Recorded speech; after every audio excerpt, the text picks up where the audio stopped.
Guys, അപ്പോൾ നമുക്ക് യൂട്യൂബിൽ നിന്ന് ഒരു നോട്ടിഫിക്കേഷൻ വന്നിട്ടുണ്ടായിരുന്നു. 3 മിനിറ്റിന്റെ ഒരു വീഡിയോ ചെയ്യാൻ പറഞ്ഞ്. ഞാൻ ഇതുവരെ 3 മിനിറ്റിന്റെ വീഡിയോ ചെയ്തിട്ടില്ല. 1 മിനിറ്റിന്റെ ഷോർട്സ് ആണ് ഞാൻ ഇടാറ്. അപ്പോൾ നമുക്ക് 3 മിനിറ്റിന്റെ വീഡിയോ ഇടാം. അത് ഇങ്ങനെ ഓൺ വോയിസ് കൊടുത്താണ് ഇടണ്ടേന്നാണ് ഞാനതിൽ കണ്ടത്. അപ്പോൾ ഞാൻ ഓൺ വോയിസ് കൊടുക്കാറുണ്ട്, പക്ഷെ ഞാൻ വീഡിയോ എടുത്തിട്ട് വോയിസ് ആഡ് ചെയ്യാറാണ് ചെയ്യുന്നത്. ഇങ്ങനെ സംസാരിച്ച് ചെയ്യുന്നത് ആദ്യമായിട്ടാണ്. നാട്ടിൽ നിന്ന് വന്നപ്പോൾ മൈക്കൊക്കെ മേടിച്ച് വന്നെങ്കിലും ഇവിടെ വന്നിട്ട് എനിക്ക് എടുക്കാനുള്ള സമയം കിട്ടിയില്ല. അപ്പോൾ കഴിഞ്ഞ ആഴ്ച വന്ന നോട്ടിഫിക്കേഷൻ ആണെങ്കിലും എനിക്ക് ഇപ്പോഴാണ് ആ വീഡിയോ എടുക്കാനുള്ള സമയം കിട്ടുന്നത്. പിന്നെ ആകെ ബ്രേക്ക് കിട്ടുന്ന സമയമാണെങ്കിലും അതിൽ വീഡിയോ എടുത്ത് അത് എഡിറ്റ് ചെയ്ത് സമയം കളയാനുള്ള മനസ്സ് എനിക്കില്ല. അതുകൊണ്ടാണ് ഞാൻ ഇന്നാകുമ്പോൾ ഇന്ന് എനിക്ക് പ്രത്യേകിച്ച് ഒരു പരിപാടിയില്ല. അപ്പം ഇന്ന് ഞാൻ ഫ്രീ ആയതുകൊണ്ട് ഞാൻ ഇന്ന് ആ വീഡിയോ എടുക്കാൻ വിചാരിച്ചു. അപ്പോൾ എനിക്ക് ഇന്നുള്ള പരിപാടി എന്ന് വെച്ച് കഴിഞ്ഞാൽ എൻ്റെ റൂം ആകെ അലങ്കോലമായി കിടക്കാണ്. കാരണം വെച്ചാൽ ഈ ദിവസങ്ങളിൽ ക്ലാസ്സും ഒക്കെ ആയിട്ട് ഇങ്ങനെ ഓട്ടം തന്നെയായിരുന്നു. അപ്പോൾ ഡ്രസ്സുകൾ അവിടെ ഇവിടെയൊക്കെ വലിച്ചു വരിട്ടേക്കാണ്. അപ്പോൾ അതൊക്കെ ഒന്ന് അറേഞ്ച് ചെയ്ത് വെക്കണം. ബെഡ്ഷീറ്റൊക്കെ ഒന്ന് മടക്കി വെക്കണം.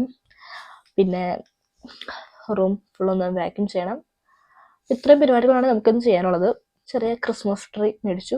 പക്ഷേ ഇത് നമ്മളവിടെയൊക്കെ ആണെങ്കിൽ സത്യം പറഞ്ഞാൽ ഇങ്ങനത്തെ ക്രിസ്മസ് ട്രീ ഞാൻ നാട്ടിലായിരുന്നപ്പോൾ വീട്ടിൽ മേടിച്ച് വെക്കണം എന്നൊക്കെ വിചാരിച്ചിട്ടുണ്ട്. പക്ഷേ നാട്ടിൽ വെച്ച് ആലോചിക്കുമ്പോൾ ആ പൈസ വളരെ കൂടുതലായിട്ട് തോന്നും. പക്ഷേ ഇവിടെ നിന്ന് നോക്കുമ്പോൾ ഇവിടെ ഇതിനൊക്കെ വളരെ പൈസ കുറവായിട്ട് തോന്നും. പക്ഷെ ഇവിടുത്തെ പൈസ നാട്ടിലെ പൈസ ആയിട്ട് വിചാരിക്കുകയാണെങ്കിൽ നമ്മൾ അന്ന് വിചാരിച്ചതിൻ്റെ ഇരട്ടി പൈസ ആയിട്ടുണ്ടോ. സംഭവം നിങ്ങൾക്ക് മനസ്സിലായോ അല്ലേന്ന് എനിക്കറിയില്ല. എന്തായാലും ഞാൻ പറഞ്ഞു, ഇനി ഞാൻ പറയില്ല. അപ്പോൾ എനിക്ക് ഇങ്ങനെ സംസാരിക്കുന്നതുകൊണ്ട് ഒന്നും പറയാൻ കിട്ടണില്ല ഗൈസ്. നിങ്ങൾ എൻ്റെ തെറ്റുകൾ ക്ഷമിക്കുക, എനിക്ക് അത്രമേ പറയാൻ പറ്റുന്നുള്ളൂ. ഓക്കെ, നമുക്കപ്പോൾ ഫസ്റ്റ് റൂം ക്ലീൻ ആക്കേണ്ട പരിപാടി എവിടെ നിന്ന് തുടങ്ങണം? നമുക്ക് നമ്മുടെ ബെഡ്ഷീറ്റ് ഫസ്റ്റ് വൃത്തിയാക്കാം. അത് കഴിഞ്ഞിട്ട് നമുക്ക് നമ്മുടെ ഡ്രസ്സുകൾ അറേഞ്ച് ചെയ്യണം. എന്ത് വേണം? ഫസ്റ്റ് നമുക്ക് ഡ്രസ്സ് മടക്കി വയ്ക്കാം, എന്നിട്ട് നമുക്ക് ബെഡ്ഷീറ്റ് വിരിച്ചു. ഓക്കെ,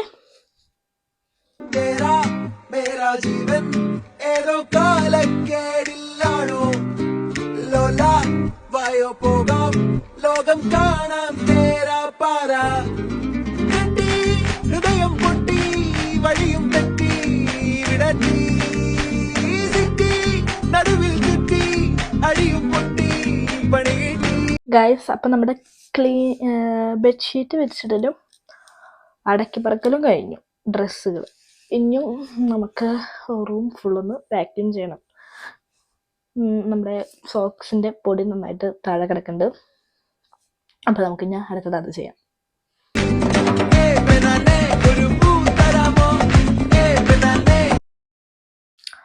അപ്പം ഇനി ഞാൻ നിങ്ങൾക്ക് എൻ്റെ റൂം കാട്ടിത്തരാം. ഓക്കെ ഗൈസ്, നിങ്ങൾ ഈ കാണുന്നതാണ് എൻ്റെ റൂം. നമ്മൾ വാലോർന്നകത്തേക്ക് കയറി കഴിഞ്ഞാൽ ഈ കാണുന്നതാണ് എൻ്റെ സുന്ദരമായ റൂം. ഇപ്പം ഇങ്ങനെ വൃത്തിയാക്കി ഇട്ടായിരുന്നാണ് ഇങ്ങനെ കിടക്കുന്നത്. ഇങ്ങനെയൊന്നും ആയിരുന്നില്ല ഇതിൻ്റെ കോലം.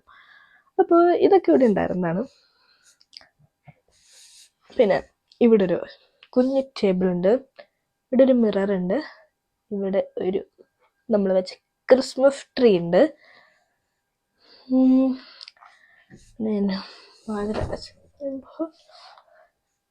ഇവിടെ ഇത് ലോണ്ടറി ഇടുന്ന സംഭവങ്ങളുള്ള ഒരു കവറാണ്. നമുക്ക് അലക്കാനുള്ളതൊക്കെ നമ്മൾ കഴിക്കുന്നത്. അപ്പോൾ പിന്നെ ഇവിടെ ഒരു ടേബിളും ബോർഡും ഉണ്ട്. ഈ ബോർഡ് ഞാൻ ഇതുവരെ യൂസ് ചെയ്തിട്ടില്ല, എന്തെങ്കിലുമൊക്കെ യൂസ് ചെയ്യണം. പിന്നെ ഇവിടെ ഒരു ടേബിളുണ്ട്, ചെയറുണ്ട്, പിന്നെ നമ്മുടെ ബുക്കും സാധനങ്ങളൊക്കെ ഇരിക്കുന്നുണ്ട്, ഷൂവും, ഒരു ഡസ്റ്റ്ബിൻ ഉണ്ട്. പിന്നെ ഇതൊക്കെയാണ്, ഇതൊക്കെ നമ്മുടെ ഡ്രസ്സ് സാധനങ്ങളൊക്കെയാണ്. അപ്പോൾ അത്രയൊക്കെയുള്ള എൻ്റെ ഈ കൊച്ചു റൂം. ഓക്കെ, നിങ്ങൾ ഈ കണ്ടതാണ് എൻ്റെ റൂം. നാട്ടിൽ നിന്ന് കയറ്റാൻ പറ്റാവുന്നതിൻ്റെ മാക്സിമം ഞാൻ ഇങ്ങോട്ട് കയറ്റിയിട്ടുണ്ട്. അതുകൊണ്ട് എനിക്ക് ഇവിടെ വന്നപ്പോൾ അധികം സാധനങ്ങളൊന്നും മേടിക്കേണ്ടി വന്നില്ല. നാട്ടിൽ നിന്ന് ഞാൻ ഒരു 8500 രൂപ എക്സ്ട്രാ കൊടുത്ത് 9 കിലോ കൂടി എടുത്തായിരുന്നു. അതുകൊണ്ട് പല സാധനങ്ങളും ഒരുവിധ എല്ലാ സാധനങ്ങളും എനിക്ക് യൂസ് ചെയ്യാൻ പറ്റിയ എല്ലാ സാധനങ്ങളും 1 വർഷത്തേക്കുള്ളത് എൻ്റെ കയ്യിൽ തന്നെ ഉണ്ട്. 1 വർഷത്തേക്ക് 2-3 വർഷത്തേക്കുള്ളതുണ്ട്. അപ്പോൾ പിന്നെ ഇവിടെ വന്നു കഴിഞ്ഞപ്പോൾ മനസ്സിലായി അതൊന്നും നാട്ടിൽ നിന്ന് ഏറ്റണ്ടായിരുന്നു. പക്ഷേ അങ്ങനെ തോന്നിയെങ്കിലും വേറൊരു ഭാഗത്ത് ചിന്തിക്കുമ്പോൾ നാട്ടിൽ നിന്ന് കൊണ്ടുവന്നത് വളരെ വളരെ നല്ലതായിട്ട് എനിക്ക് തോന്നി. കാരണം എന്ന് വെച്ച് കഴിഞ്ഞാൽ ഇവിടെ ഈ കയ്യിലിരിക്കുന്ന യൂറോ കളയാൻ എനിക്ക് വളരെ വളരെ വിഷമമുണ്ട്. കാരണം ഒരു യൂറോയ്ക്ക് എന്ന് പറഞ്ഞാൽ നമ്മുടെ അടുത്തൊരു 100 രൂപയില്ല 93 രൂപ സംതിങ് ഉണ്ടല്ലോ. അതുകൊണ്ട് ഈ ഇവിടെ സാധനങ്ങൾക്കൊക്കെ നമ്മൾ വിചാരിക്കും 1 യൂറോയ്ക്കല്ലേ ഇതിനൊക്കെ ഉള്ളൂ എന്ന് വിചാരിക്കും. അപ്പോൾ നാട്ടിലെ പൈസ വെച്ച് നോക്കുമ്പോൾ 93 രൂപ. അപ്പോൾ നാട്ടിലാണെങ്കിൽ ആ സാധനം ചിലപ്പോൾ ഒരു 40 രൂപയ്ക്ക് കൊടുത്താൽ മതി. അത് വെച്ച് നോക്കുമ്പോൾ നാട്ടിൽ നിന്ന് കൊണ്ടുവന്നത് വളരെ വളരെ നല്ലതായിട്ട് എനിക്ക് തോന്നി. പിന്നെ ഷൂ ആണ് എനിക്ക് ഇച്ചിരി മണ്ടത്തരം പറ്റിപ്പോയത്. ഞാൻ നാട്ടിൽ നിന്ന് ഷൂ കൊണ്ടുവരേണ്ട ഒരാവശ്യം ഉണ്ടായിരുന്നില്ല. കാരണം നാട്ടിലെ ഷൂ ഇട്ടുകൊണ്ട് ഇതികൾ നടക്കുമ്പോൾ ആൾക്കാരൊക്കെ എന്തോ അന്തം വിട്ടോണം നോക്കും. കാരണം അവർ ഈ ടൈപ്പ് ലോക്കൽ ഷൂ ഒന്നും കണ്ടിട്ടില്ല, അങ്ങനത്തെ ഒരു ഭാവമാണ്. എന്തായാലും കുഴപ്പമില്ല. അപ്പോൾ അതുകൊണ്ട് ഞാൻ ഇവിടെ വന്നപ്പോൾ ഒരു ബൂട്ട് മേടിച്ചായിരുന്നു. ഞാൻ ഇവിടെ വന്നിട്ട് അധികം സാധനങ്ങൾ അങ്ങനെ മേടിച്ചിട്ടില്ല. മേടിച്ച സാധനങ്ങളുടെയൊക്കെ വീഡിയോ ഞാൻ അപ്പം തന്നെ എടുത്തിടാറുണ്ട്. അല്ലാണ്ട് ഞാൻ അധികം സാധനങ്ങൾ മേടിച്ചിട്ടില്ല. പിന്നെ ഇനിയും നമ്മൾ ചിലപ്പോൾ കുറച്ച് സാധനങ്ങൾ മേടിക്കാൻ വേണ്ടി പുറത്തും. അപ്പോൾ ബാക്കി വീഡിയോ നമുക്ക് അപ്പം എടുക്കാം.